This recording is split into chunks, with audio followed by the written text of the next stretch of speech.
첫 이야기는 소셜미디어 관련인데요. 브래드시티 학군에서 좀 안 좋은 일이 있었네요. 틱톡 챌린지 때문에 크롬북을 일부러 망가뜨린 사건이라고요. 아, 네, 맞습니다. 이게 그냥 단순한 장난 수준이 아니고요. 틱톡에서 유행하는 어떤 챌린지를 따라서 학생들이 크롬북 충전 포트에 이물질 같은 걸 넣어서 합선을 시키는 그런 방식이었다고 합니다. 합선이요? 아니 그러다 불이라도 나면 어떡해요? 실제로 연기가 나서 대피까지 했다면서요? 네, 폭스크릭 중학교에서 그런 일이 있었죠. 총 6대나 파손됐다고 하고요. 그래서 교육감도 이거 절대 단순 장난 아니다. 이건 범죄다 이렇게 강조하면서 부모님들께 자녀와 소셜미디어 사용의 어떤 책임감, 위험성 이런 거에 대해 꼭 이야기 나누라고 당부했습니다. 경찰 수사까지 들어갔다고 하니 정말 심각하게 보네요. 온라인 유행이 이렇게 현실에서 위험한 문제로 이어질 수 있다는 게 참 걱정스럽습니다. 그렇죠. 다음 이야기는 좀 더 마음이 무거운데요. 애리조나 휴메인 소사이어티 소식입니다. 경제적인 이유로 반려동물을 포기하는 가정이 늘고 있다고요? 와, 월 평균 400건에서 500건이나요? 정말 많은데요? 네, 그만큼 경제적으로 힘든 가정이 많다는 뜻이겠죠. 뭐 집세나 공과금, 식비 이런 기본적인 생활비 부담도 큰데 갑자기 반려동물이 아프거나 하면 그 병원비 부담이 정말 크거든요. 그렇죠. 특히 여름엔 에어컨 요금도 만만치 않을 때고요. 맞습니다. 그런 예상치 못한 지출 때문에 정말 힘든 결정을 내리는 거죠.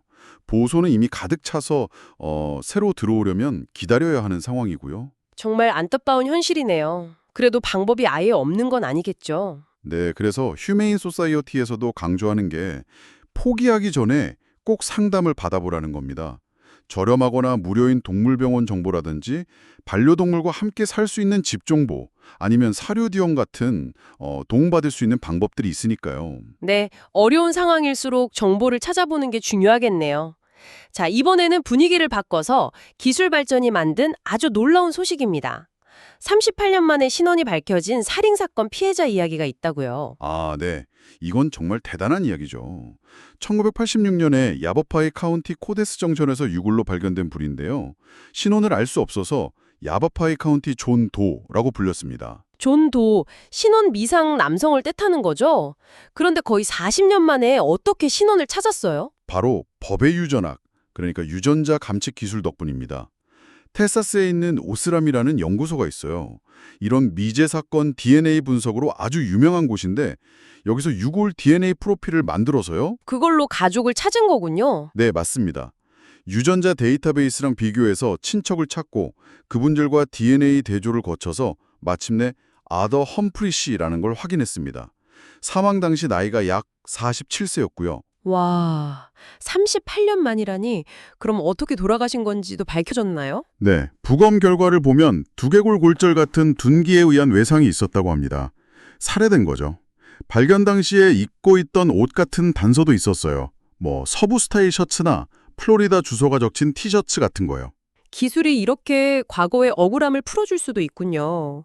오스럼 기술로 애리조나에서 벌써 10번째 신원 확인 사례라고요? 네, 정말 과학기술의 힘이죠. 과거의 미스테리를 풀고 또 정의를 실현하는 데 큰 역할을 하고 있습니다. 정말 인상 깊네요. 그런데 기술이 항상 이렇게 긍정적인 역할만 하는 건 아니겠죠? 다음은 복권 구매 앱 이야기인데요. 편리하긴 한데 논란 좀 있다고요? 네, 그렇죠. 잭파켓이나 러토닷컴 같은 앱들인데요. 애리조나에서는 요즘 꽤 인기가 많습니다. 앱에서 간단하게 연령이랑 위치 확인하고 클릭 몇 번 하면 업체 직원이 대신 실제 복권을 사서 스캔해서 올려주는 방식이에요. 와, 간편하긴 하네요. 집에서도 복권을 살 수 있다니. 네, 실제로 잭파켓은 애리조나 진출 7개월 만에 1억 달러가 넘는 메가밀리언스 당첨자를 내기도 했고요. 편리함은 분명히 있는데 그런데 어떤 문제가 있는 거죠? 다른 주에서는 이런 앱들이 미성년자 도박을 쉽게 하거나 시스템을 악용할 수 있다는 비판이 있었어요.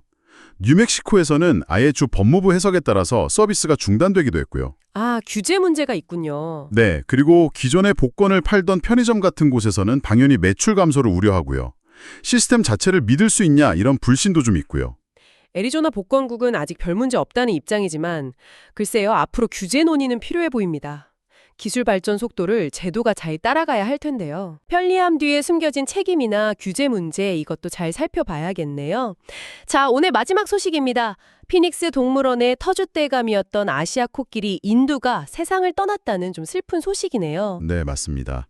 인두는 59세였는데요. 만성 골관절염 같은 노령성 질환으로 계속 치료를 받아왔다고 합니다.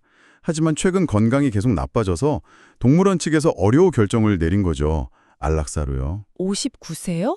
아시아 코끼리 평균 수명이 48세라고 들었는데 정말 오래 살았네요. 네, 정말 장수한 코끼리죠.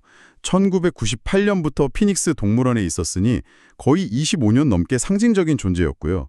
인두가 마지막 아시아 코끼리였다고 합니다. 아, 이제 피닉스 동물원에서는 아시아 코끼리를 볼 수 없게 된 거군요. 그렇습니다.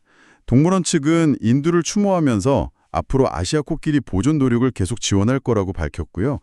인두가 지내던 공간은 이제 웹불 코뿔소를 위한 공간으로 바뀔 예정이라고 하네요. 오랫동안 사랑받았던 동물의 마지막 소식이라 더 마음이 짠합니다.